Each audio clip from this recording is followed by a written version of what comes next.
ಎಲ್ಲರಿಗೂ ನಮಸ್ಕಾರ.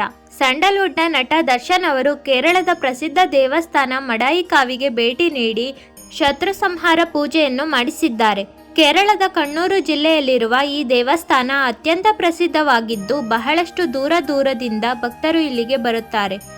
ನಟ ದರ್ಶನ್ ಅವರು ಪತ್ನಿ ಹಾಗೂ ಮಗನೊಂದಿಗೆ ಮಡಾಯಿಕಾವು ದೇವಸ್ಥಾನಕ್ಕೆ ಭೇಟಿ ಕೊಟ್ಟಿದ್ದಾರೆ. ದರ್ಶನ್ ಅವರು ಭೇಟಿ ಕೊಟ್ಟ ಮಡಾಯಿಕಾವು ದೇವಸ್ಥಾನ ಎಷ್ಟು ಪವರ್ಫುಲ್ ಗೊತ್ತಾ? ಇಲ್ಲಿನ ವಿಶೇಷತೆ ಏನು?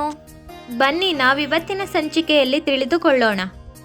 ಶತ್ರು ಸಂಹಾರ ಪೂಜೆಗೆ ಫೇಮಸ್ ಈ ಭದ್ರಕಾಳಿ ದೇವಸ್ಥಾನ. ಈ ದೇವಸ್ಥಾನದಲ್ಲಿ ಪಾರ್ವತಿ ದೇವಿಯು ಭದ್ರಕಾಳಿಯಾಗಿ ಸಂಚರಿಸುತ್ತಾಳಂತೆ. ಅಂತಹ ಮಹಿಮಾನ್ವಿತ ದೇವಾಲಯವೇ ತಿರುವರಾಡು ಭಗವತಿ ದೇವಸ್ಥಾನ ಅಥವಾ ಮಡಾಯಿಕಾವು ದೇವಸ್ಥಾನ. ಇದು ಉತ್ತರ ಕೇರಳದ ಎಲ್ಲ ಭದ್ರಕಾಳಿ ದೇವಾಲಯಗಳ ತಾಯಿ ದೇವಸ್ಥಾನವಾಗಿದೆ.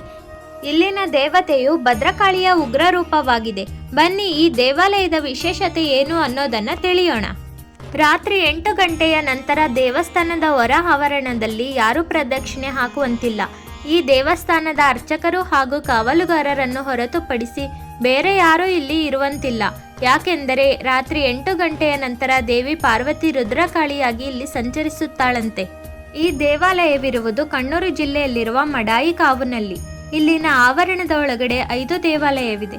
ಶಿವನದ್ದು ಶಿವ ಪೂರ್ವಕ್ಕೆ ಮುಖ ಮಾಡಿದ್ದರೆ ಭದ್ರಕಾಳಿಯು ಪಶ್ಚಿಮಕ್ಕೆ ಮುಖ ಮಾಡಿದ್ದಾಳೆ.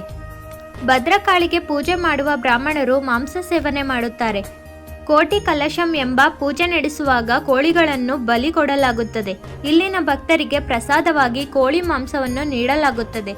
ಮಾಂಸಾಹಾರವನ್ನು ತಿನ್ನದವರಿಗೆ ಬೇಯಿಸಿದ ಹೆಸರುಕಾಳು, ಅಕ್ಕಿ, ಬೆಲ್ಲದಿಂದ ಮಾಡಲಾದ ಪ್ರಸಾದವನ್ನು ನೀಡಲಾಗುತ್ತದೆ. ಈ ದೇವಾಲಯದಲ್ಲಿ ಬಂಗಾರದ ಕವಚದ ಖಡ್ಗವಿದೆ. ಇದು ಶತ್ರು ಸಂಹಾರದ ಸಂಕೇತವಾಗಿದೆ. ವರ್ಷಕ್ಕೊಮ್ಮೆ ಇದನ್ನು ಹೊರತರಲಾಗುತ್ತದೆ. ಪೂಜೆ ನಡೆಸಿ ಭಕ್ತರ ದರ್ಶನಕ್ಕೆ ಇಡಲಾಗುತ್ತದೆ. ಪೂಜೆ ಆದ ನಂತರ ಮತ್ತೆ ಈ ಖಡ್ಗವನ್ನು ಇಲ್ಲೇ ಇಡಲಾಗುತ್ತದೆ. ಚರಕಲ ರಾಜರು ಯುದ್ಧಕ್ಕೆ ಹೋಗುವ ಮುನ್ನ ಭದ್ರಕಾಳಿಯನ್ನು ಪೂಜಿಸುತ್ತಿದ್ದರು. ಭದ್ರಕಾಳಿ ಶತ್ರು ಸಂಹಾರ ನಡೆಸುತ್ತಾಳಂತೆ. ಇಲ್ಲಿ 8 ವಿಧದ ಪೂಜೆ ನಡೆಸುತ್ತಾರಂತೆ. ಅದರಲ್ಲೂ ಶತ್ರು ಸಂಹಾರ ಪೂಜೆ ಫೇಮಸ್. ಶತ್ರು ಸಂಹಾರ ಪೂಜೆಗೆ ಕೇವಲ 50 ರೂಪಾಯಿ. ಮಧ್ಯಾಹ್ನ 12 ಗಂಟೆ ಹಾಗೂ ಸಂಜೆ 6 ಗಂಟೆಗೆ ಈ ಪೂಜೆ ನಡೆಯುತ್ತದೆ. ಈ ಸಂದರ್ಭದಲ್ಲಿ ಪೂಜೆ ಮಾಡಿಸುವವರನ್ನು ಹೊರತುಪಡಿಸಿ ಬೇರೆ ಯಾರಿಗೂ ಪ್ರವೇಶವಿಲ್ಲ. ಪೂಜೆಯ ವಿಧಿವಿಧಾನಗಳು ಗೌಪ್ಯವಾಗಿರುತ್ತವೆ. ಈ ಪೂಜೆಯಿಂದ ಮನಸ್ಸಿನ ಬೇಡಿಕೆ ಈಡೇರುತ್ತದೆ, ಸಂಕಷ್ಟ ಪರಿಹಾರವಾಗುತ್ತದೆ. ಉದ್ಯೋಗ, ವ್ಯವಹಾರ, ವಿವಾಹಕ್ಕಾಗಿ ಈ ಪೂಜೆಯನ್ನು ಮಾಡಿಸುತ್ತಾರೆ.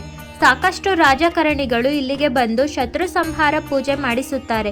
ಇದರಿಂದ ಅಡೆತಡೆಗಳು ನಿವಾರಣೆಯಾಗುತ್ತದಂತೆ. ಸಾವಿರಾರು ವರ್ಷಗಳಿಂದ ಭಕ್ತರ ಬೇಡಿಕೆಯನ್ನು ಈಡೇರಿಸುತ್ತಿದ್ದಾಳೆ ಈ ಭಗವತಿ ದೇವಿ. ಎಲ್ಲರಿಗೂ ಧನ್ಯವಾದಗಳು.